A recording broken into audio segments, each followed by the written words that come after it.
There's so many light bulbs to choose from, so how do you pick? Let's shed some light on the situation. Basically, it comes down to three things: type, brightness, and color. Your microwave uses a little bulb like this. A ceiling lamp might use a big one like this. But more than the shape or size, you want to look at the bulb type. And what that means is, how does it light up? Traditional incandescent bulbs had a filament inside that glowed, and that was the part that tended to burn out. Now we have compact fluorescent and LED, which are just as bright but save tons of energy. Typically, I like LEDs. They fit the standard socket, provide tons of brightness, and are super energy efficient. In fact, the average household can save up to $225 per year just by switching to LED.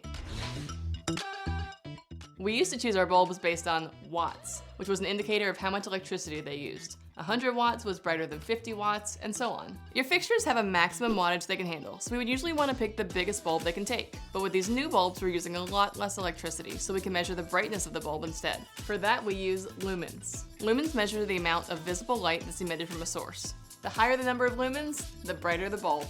Both watts and lumens are always listed on the packaging for every bulb. Lumens are measured here, under brightness.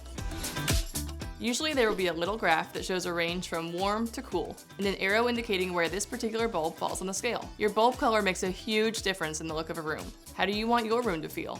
Here's the same lamp with a daylight bulb, a soft white bulb, and a warm white bulb. You can choose any color you like, but I would recommend picking one type and sticking with it throughout the room. Now that you know the basics, head to Lowe's today to get the bulbs you need to get your space looking just right.